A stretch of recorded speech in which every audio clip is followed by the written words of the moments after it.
So sorry, first of all, that I will talk English because my Bulgarian is not there, but I promise that by the time we will reach the 1 million level, or 1 billion level turnover, I will speak next time Bulgarian. So sorry for that. I will continue in English. A few words about us. My name is Zoltán Kis, and I'm responsible for Endrich for sales, international sales. So I'm the export manager of the company. And as a sales company, we are here in Bulgaria, present since over 10 years or even longer.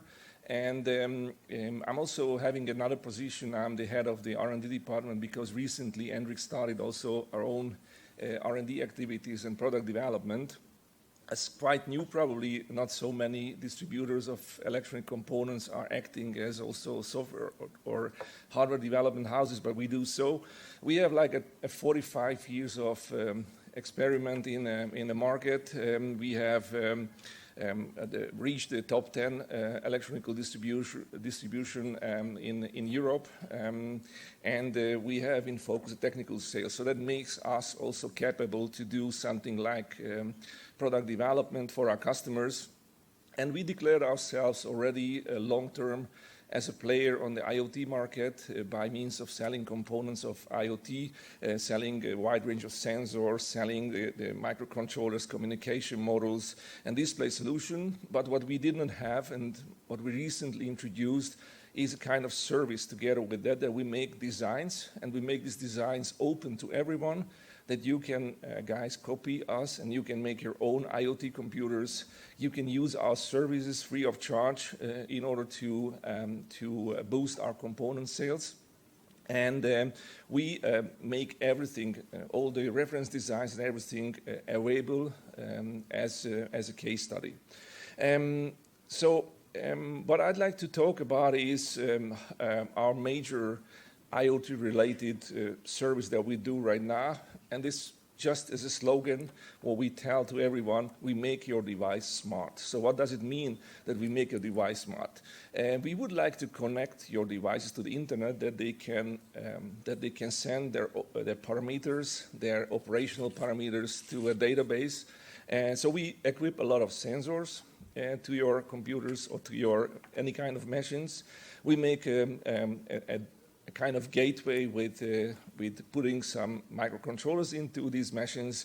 And of course, we use a communication channel, which is usually some kind of low power wide area networking process like narrowband IoT, like CAT-M. And we send the data to the cloud. We have our own cloud service, and also we have our own visualization services. So this is more or less this concept which we call the EIoT or Endrich IoT concept. And therefore, we are doing hardware development as well as software development for these services. I'm going to make a small definition. In my presentation, I will talk a lot about networking, and I just want to define a few things. So first of all, we have networking on card level, on PCB level. So these are I2C SPI networks. All these are connected together with some kind of local networking, which is usually a low power local area network. And all those low power local area networks are connected somehow to the cloud system via low power wide area networking, so such as narrowband IoT or CAT-M. So these will be the words, the phrases that you often will hear about me today.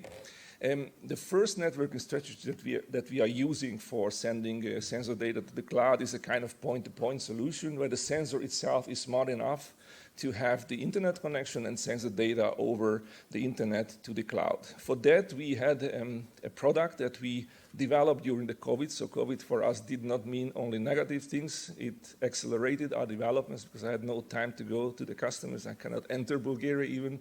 So I was just sitting in my office and developing with my team. So we made this computer that you see on the screen. This computer is a RISC-V based IoT node, full IoT node with communication sensors on board. And this is the one where the reference design is public, completely public. So you can copy that, you can modify that, you can use it.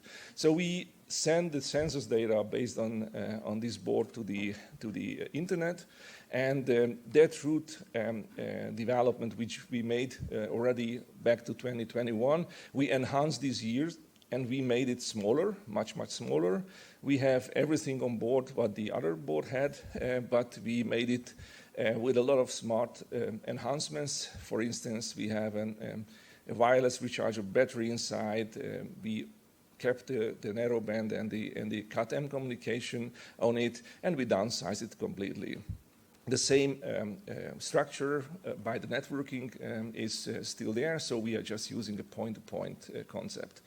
But recently, you may ask me, if you want to have like 20 of those sensors in a room or a manufacturing hall, then every one of them has to have its own internet connection, kind of expensive solution. So we may have another solution where we have a local area, a local mesh network of sensors, and only one gateway which we implement to this sensor network, and then we can go to internet with only one point, one single point, and collect the data of this mesh network, which can be a really large mesh network. So this is the other way how we do it. Today, the data is gone from one sensor through the other sensors to the gateway.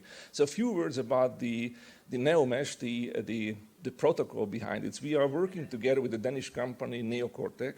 They have a modem.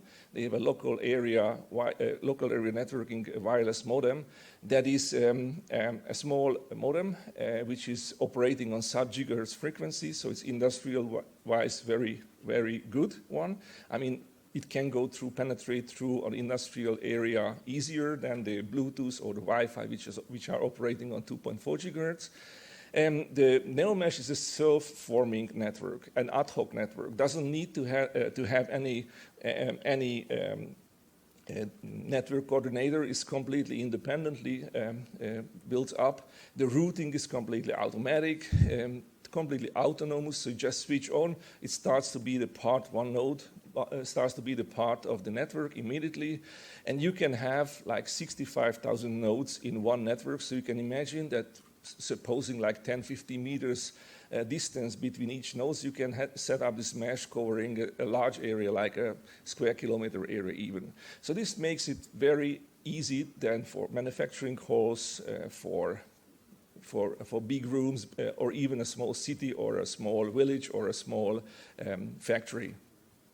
The nodes can be moved, can be repositioned. They will find a way to connect to the others. And all the nodes are repeaters as well. So the one who is too far away from the gateway has no problem, because it can just send the data to the next, to the next, to the next, and all of them will then take care that the data will go to the right place. The NeoMesh is a time synchronous. Most of the time is sleeping. All the nodes are sleeping and waking up in a time synchron. And this means that the power consumption can be really low. So that can offer you for a node like 7 years of operation time on 2 AA batteries only. So this is really low power possibility. By the way, you can see this working in our booth. We are in A4. So we have set up several of these networks that you can see how it works, and you don't have to also worry about the protection, the data protection. We have a 32-bit CRC protection, so there will be no issue for that. And also, it's easy if you use this kind of modem in your designs. It's easy to make the RED approval because it's pre-certified already. So what we made as an enhancement on our point-to-point solution to get it into multi-point point solution is that we developed another node with sensors on it, with this modem, to organize it in a mesh using one gateway and go into the cloud. So it's easy, like it is on the screen. And you don't forget, please, you can go like 7 years on a battery. So this is really something sustainable for many, many years. So a few words, just really a few words about the gateways that we have developed for this solution, just running through because the time is running. So we have several gateway solutions. One of the gateways is just a simple USB stick that we also included this NeoMesh modem on it.